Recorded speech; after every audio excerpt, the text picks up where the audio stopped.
Thanks so much for making our tails wag by watching this guest interview from Arden Moore's Four-Legged Life.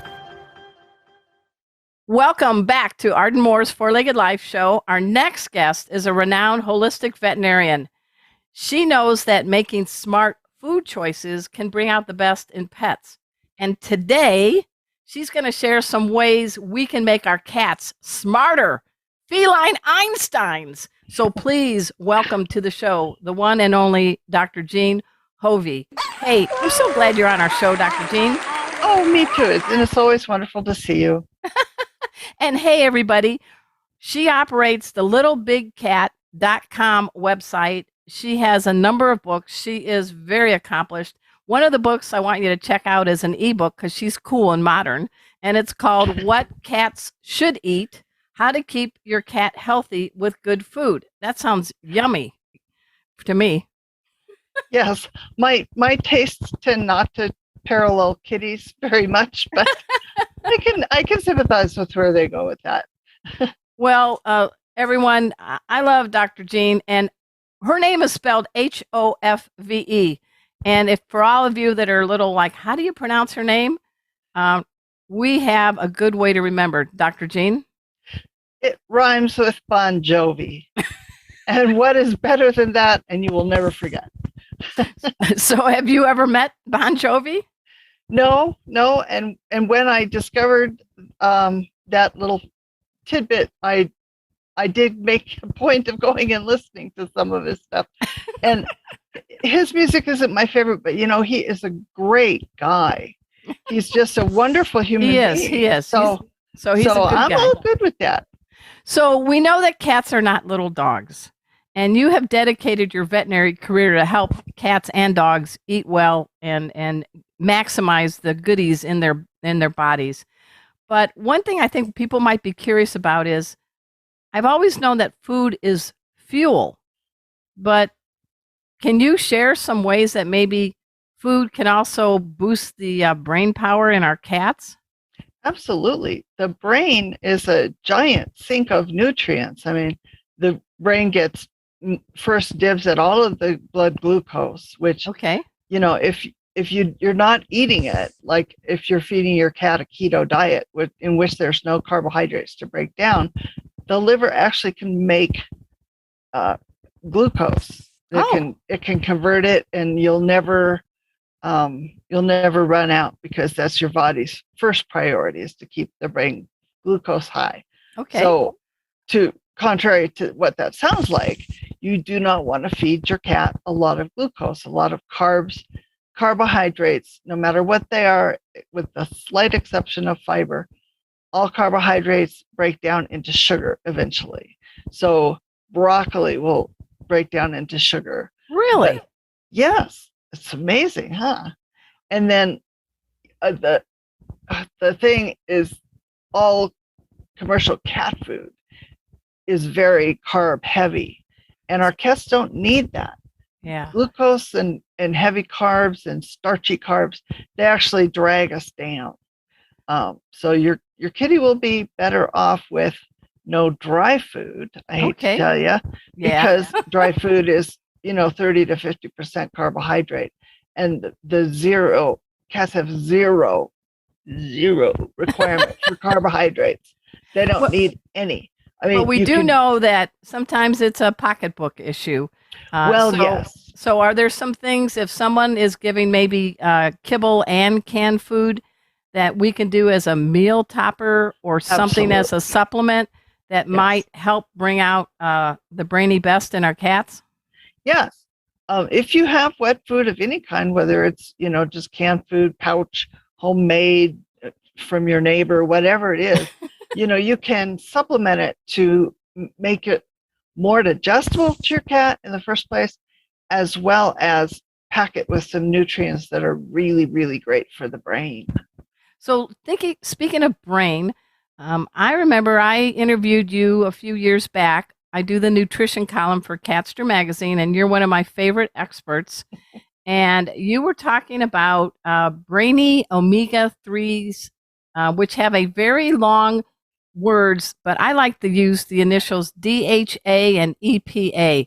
Can you break it down for us mere mortals? What's the deal with omega-3s and helping the brain power in cats? Well, there are basically three kinds of omega-3s. And the omega just refers to where in the long chain of carbons where there is a double bond or a kink. Okay. Saturated fats all line up like this, and Wow. they fit together, and that's why they're solid at room temperature, right? But an oil like an omega-3 oil or any other corn oil, whatever you have, is kind of more like this. And you see Okay. how all the components have a little space to jiggle around in. So that the thing that makes that important is that if you happen to be a deep cold water fish, Okay. you need that space between the molecules, or everything's going to clump up and you're going to freeze in cold water. So cold water fish have a ton of these omega-3s in their all in their cell membranes, in their skin, and especially in their brain. Now, there is one plant-based omega-3. Oh. And the people who sell it like to say, oh, it's an omega-3, it's anti-inflammatory. Well, it isn't. It's called alpha-linolenic acid, and that's say that slowly and with feeling. Yeah. Alpha-linolenic acid. Okay. And that's what, if you see a bottle of flaxseed oil or hemp seed oil or canola oil, they'll always tout the benefits of their omega-3s. The problem is cats and dogs can't really convert that to EPA and DHA. They need to get EPA and DHA.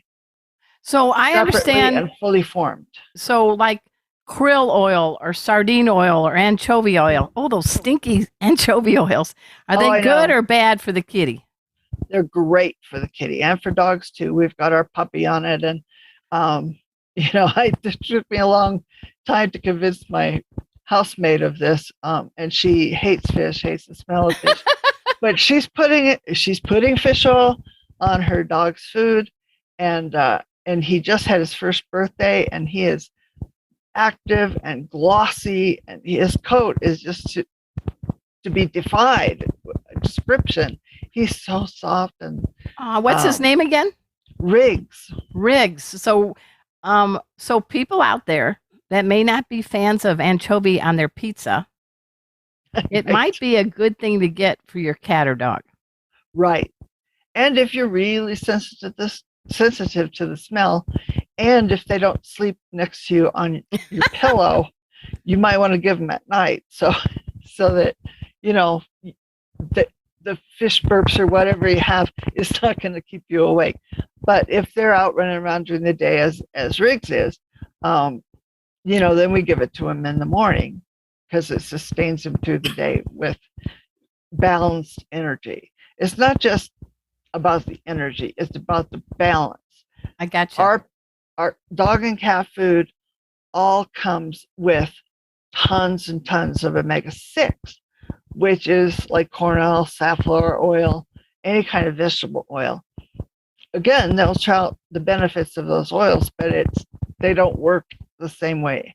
Now, linoleic acid, which is what's found in vegetable oils, is also a necessary nutrient, but we need a balance, and the balance is somewhere between 1-to-1 and 5-to-1.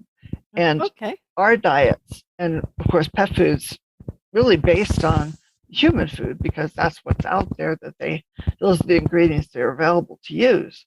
Well, we got to take a quick break, but when we come back, we're going to continued to be schooled on good, smart food choices for our kitties and dogs from Dr. Jean Hofve. So everybody just sit and burr. We'll be right back. Welcome back to Arden Moore's Four-Legged Life Show. I'm having a great time learning a lot about food and food choices for our kitties. And we're with Dr. Jean Hofve, and she's out of Colorado. She's a holistic veterinarian. She started a website called Little Big Cat. You want to give a little shout out to what that's all about, Dr. Jean? Well, Little Big Man was a movie with Dustin Hoffman, Right. way back when. And I had just spent the summer on an Indian reservation.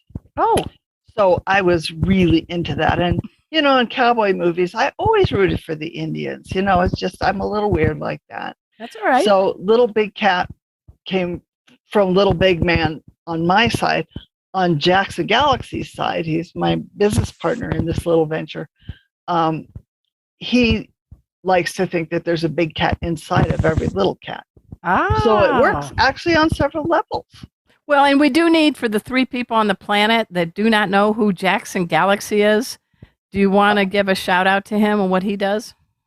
Well, he has had a very popular TV show on Animal Planet called My Cat from Hell. When I met him, he was a musician. He worked at the Boulder County Humane Society, where coincidentally it turned out I had taught a class on flower essences years before that he was in. So we had actually met years before we actually met. So, nice. Yeah, but we just knew. I mean, we intuited. It was like obvious as the nose on your face. We had some work to do because cats tend to be the second-class citizens of right. Of We're trying to change that. Yeah. Right. And, you know, and they get, you know, dogs get, raw fed and big hikes. And the cat is in the corner with a bowl of dry food going, wait a minute. Yeah. You know, and they get fat and they get sick and, but we're trying to raise the status of cats. Well, I think you are. And I think it's better to be a cat these days than maybe a generation ago. Yeah, and I think we have made a difference. You know, our work has really laid a foundation, and Little Big Cat, the website, is sort of under construction right now, so don't mind me. But it's got like 300 articles on dog and cat nutrition behavior. It's a go-to place. Everybody, please go to littlebigcat.com after the show. 2 things I want to ask you about. Mm-hmm. One is the benefit of antioxidants. And the other is to power up your peas. Now, I'm talking not about urine. I'm talking about pre and probiotics. So let's go with A for antibiotics first. What's going on in the body to a kitty cat, and what are something that a person working with their veterinarian maybe get to protect brain cells, like any kind of certain vitamins? What can we do to up the antioxidant benefits for our kitties? Well, antioxidants are really important because as the mitochondria in our bodies, kitties' bodies, all of us, as they're producing energy, one of the side products, and it's not a byproduct, it's not a waste product, it's done intentionally, but free radicals are produced. So the body also produces antioxidants to go and scoop those up. If the system gets imbalanced and you have too many free radicals, that causes inflammation. So we want to jump on that because, you know, inflammation is getting on. Between inflammation and gravity, I think this is just what's going to get us all. Yeah. But what are some good vitamin supplements that might be good to kind of boost the antioxidant? And I'm looking at these free radicals. I'm like, get out of here. You don't have a work permit. You don't have a parade permit. Get out of here. Get out of the kitty's body. But you need them though, but you don't want too many. Right. If kitty comes in contact with a virus or gets injured, you want a certain amount of inflammation, and those are very important. But you want it to be managed short term, all that. So you need antioxidants for that. And you can get that from food. The omega-3, EPA, and DHA have anti-inflammatory properties, although they're not strictly antioxidants. But vitamin C, vitamin E, turmeric, curcumin. I take turmeric. Yeah. I mean, there are many wonderful antioxidant blends out there for people and animals.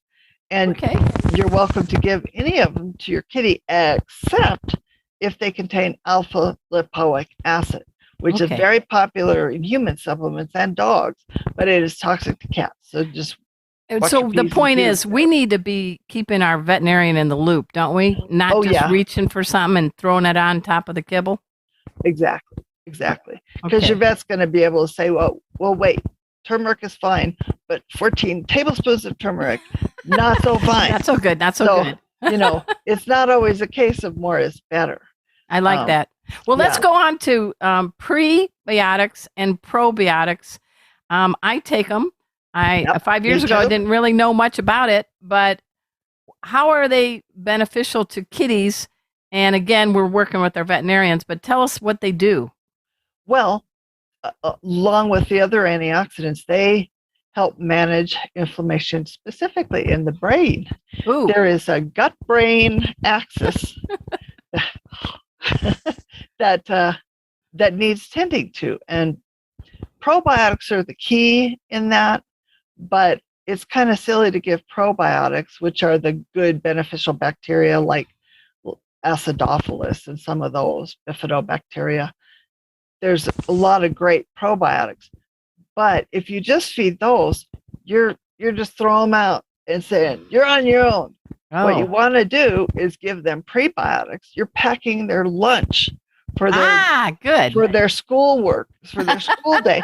You pack their lunch with prebiotics and you send them off, and they get in there and do the job and run around the track and have a great recess. And oh, by the way, it's keeping their brain sharp also to be able to assimilate the nutrients and organize their thoughts.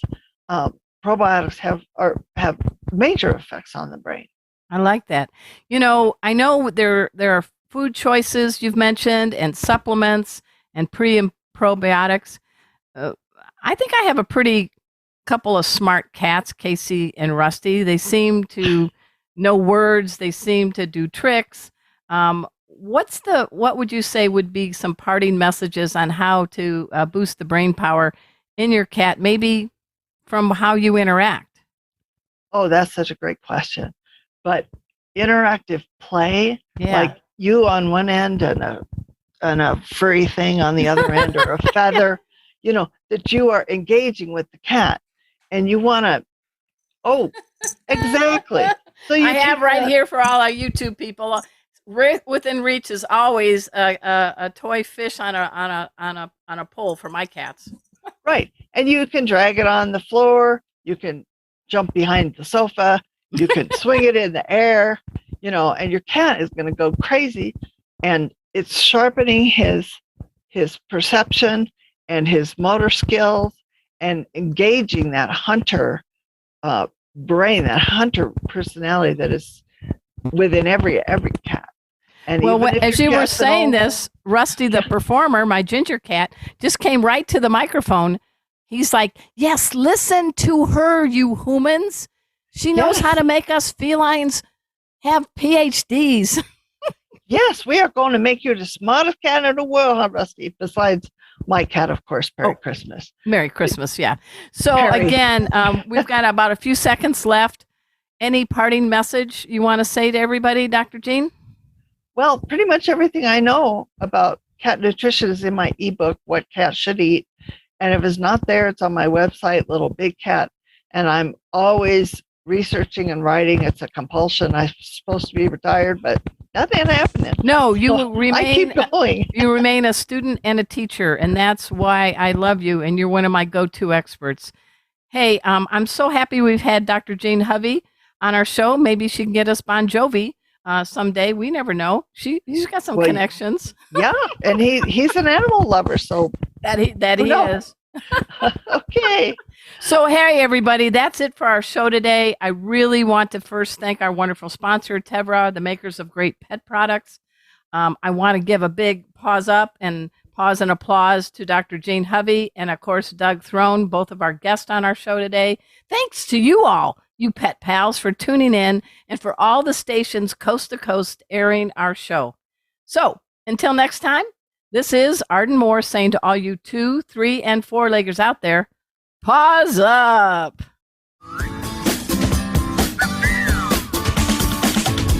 Thanks so much for making our tails wag by watching this guest interview from Arden Moore's Four-Legged Life. Four-Legged Life. Make sure to subscribe so you're up to date with all of our Four-Legged Life content. Four-Legged Life. Four-Legged Life.